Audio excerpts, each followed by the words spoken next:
Powerhouze was actually before Clout. Right. Okay, Right. I didn't even realize it. So, you know, I'm a little younger, so Right. some of that stuff was going on when I was like real young, but then I caught probably the 97, 98, even though I'm still probably in middle school around that time. I wasn't even in high school yet. So I do feel like that, yeah, that was the beginning, the very beginning of like Dallas exposure. Because can you tell me a little bit, like, okay, y'all got the buzz, got the big record.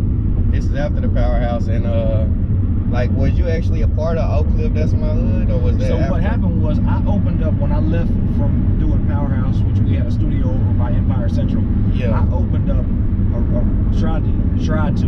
I know G-Lo's gonna watch this and laugh his ass off because I don't know what the hell I'm doing with anything.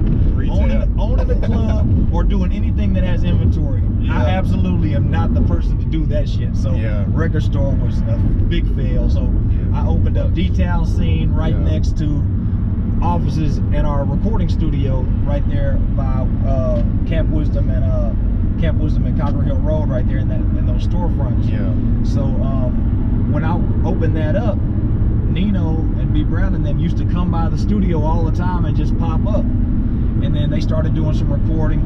And really, Oak Cliff, That's My Hood had kind of died out from what they were getting on the radio in Dallas. And it was on its downslope. So they're like, you know, let's do some work together. We see what you're doing with the studio. Type of shit was actually... No, it hadn't started that yet. But what was going on? We were putting out the guys that we had on the roster, and Lil Peace was getting this stuff together, and the same time they were hanging around, like I say, the spins in Dallas had died off. And all of a sudden people from out of town started calling, even though Dallas had died down, wanting to book shows. So when they were going to do it at first, they were going to come and be and be a group underneath my label and still say solo artists underneath Lil Fred Records was theirs. Because we thought we were about to, you know, have to start from scratch again.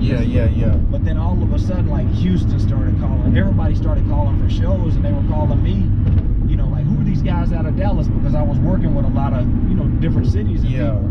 So we started booking so many shows. We're like, damn, we gotta bump this roster up and go ahead and do it.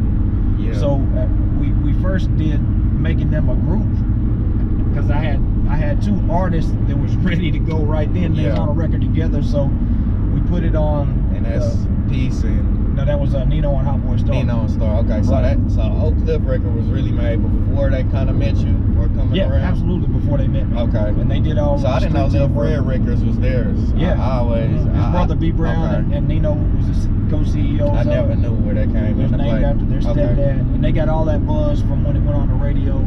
I didn't realize that was before you. Cause that record is so big and live on to this day. I really don't know when it came out. You know, it had a rebirth after we started putting it out, and we did some remix stuff. But no, they did that. High schoolers in the area just some people was basically calling y'all from the buzz of the records out of town after it kind of died down here. And then so you basically built your momentum on that. So who did you add after that? No, we still had the same team we were working with. We just incorporated them, and they kind of jumped in front of everybody because we had to start booking them. So rather than paying to go to other cities and promote, we started going and promoting off of them bringing us for shows. So you know, that's kind of how we do. And we did a compilation at the same time with all the artists, you know, who were affiliated with Clout on the same CD.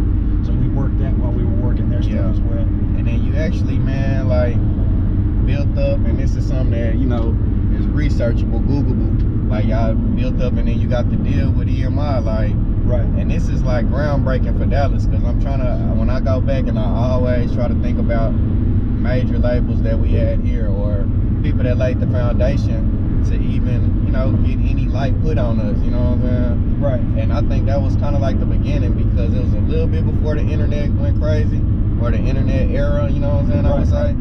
And I mean, I think that was a lot. And then it was, from what you could see, I guess what I read online, it was a 75-25 split. I mean, it was sound groundbreaking. Yeah, they came to us, and they knew we were getting. So at that point, we started working on the Lil Peace album.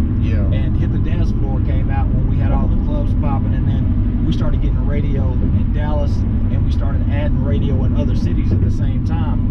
So labels started contacting us for Lil Peace, but I was thinking that we was going to end up doing a deal with the Lil Peace thing. I didn't know we had enough buzz to get a label deal, but they were saying, y'all getting all this yourself. So EMI stepped up. We had a meeting with EMI, and I said, look, if I had my perfect scenario, I'd want to do a 50-50 partnership with y'all. And then, you know, y'all put up about 250,000, you know, because I was already spending myself about 40 or 50 grand into marketing and putting stuff out and doing all of that. So I said, if y'all would do that, let's go 50-50 and just partner. And they came back and they were like, look, we won't do 50-50, but we'll do 125 and give y'all 75%. Man, and I was like, what the hell?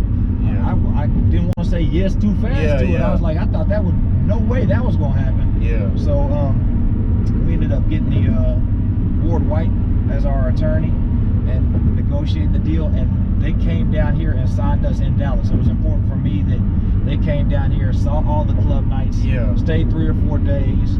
We did our press conference here. We did our partnership stuff with EMI, and that was the biggest record labels that they had were Virgin and Capitol at that time. Man. So they had pretty much put us as a priority to be able to really take that hip hop and run with it. But, you know, like I say, stuff kind of timing of things fell apart as we started putting the record out.